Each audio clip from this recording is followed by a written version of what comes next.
Everyone, welcome back to Arshith ಸವಿರುಚಿಗಳು. ಇವತ್ತಿನ recipe ಹುಣಸೆ ಹಣ್ಣಿನ ಲಾಲಿಪಪ್ಪು. ಬೇಕಾಗುವ ಸಾಮಗ್ರಿಗಳು: 1 ಕಪ್ ಅಷ್ಟು ಹುಣಸೆ ಹಣ್ಣು, 1/4 ಕಪ್ ಅಷ್ಟು ಉಪ್ಪು,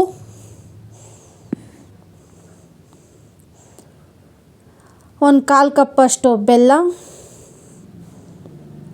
ಮೆಣಸಿನಕಾಯಿ 4, ಬೆಳ್ಳುಳ್ಳಿ 4,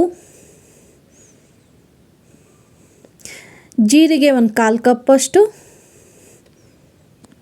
ನಂತರ ಕರ್ಬೇವಿನ ಸೊಪ್ಪು 4 ಎಲೆ,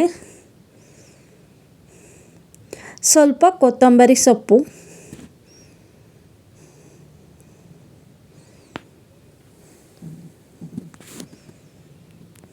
ಇಷ್ಟು ಇಂಗ್ರೀಡಿಯೆಂಟ್ಸ್ ಹಾಕಬೇಕು. ನಂತರ ಕುಟಾಣಿಗೆ ಸ್ವಲ್ಪ ಜೀರಿಗೆ ಹಾಕಿದ ಮೇಲೆ ಈ ಥರ ಕುಟ್ಕೊಬೇಕು. ನುಣ್ಣಗೆ ಆಗತ್ತಕ ಈ ಥರ ನೋಡಿ, ಈ ಥರ ರೆಡಿಯಾಗಿದೆ. ಈ ಥರ ನುಣ್ಣಗೆ ಕುಟ್ಕೊಬೇಕು. ನಂತರ ಹಸೆ ಮೆಣಸಿನಕಾಯಿ ಹಾಕಿಕೊಂಡು ಕುಟ್ಟಬೇಕು 1-2 ಮಿನಿಟ್ಸ್ ಚೆನ್ನಾಗಿ.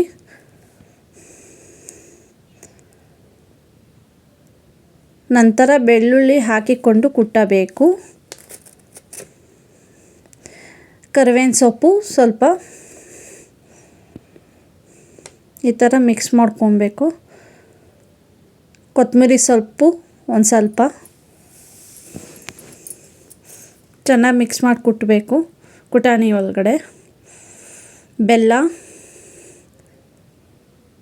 ನುಣ್ಣಗೆ ಕುಟ್ಟಬೇಕು ಮಿಕ್ಸ್ ಮಾಡ್ಕೊಂಡು. ರುಚಿಗೆ ತಕ್ಕಷ್ಟು ಉಪ್ಪು. ನಂತರ ಹುಣಸೆಹಣ್ಣು ಹಾಕಬೇಕು ಕುಟ್ಟುವುದಕ್ಕೆ. ಕುಟಾಣಿಗೆ ಈ ಥರ ಚೆನ್ನಾಗಿ ಕುಟ್ಟಬೇಕು ಮಿಕ್ಸ್ ಮಾಡ್ಕೊಂಡು. 10 ಮಿನಿಟ್ಸ್ ಚೆನ್ನಾಗಿ ಕುಟ್ಟಬೇಕು. ಈ ಥರ ರೆಡಿಯಾಗಿದೆ ಕುಟ್ಟಿರೋದು. ಈ ಥರ ಉಂಡೆ ಮಾಡ್ಕೊಂಡಿದ್ದೀನಿ. ಐಸ್ ಕ್ರೀಮ್ ಕಡ್ಡಿ ಚುಚ್ಚಬಹುದು ಅಥವಾ ತೆಂಗಿನ ಕಡ್ಡಿಯನ್ನು ಚುಚ್ಚಬಹುದು.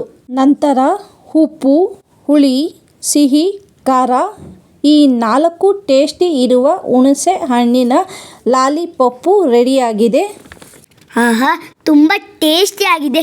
Please do like, share, comment, subscribe and support to our channel. And thank you for watching.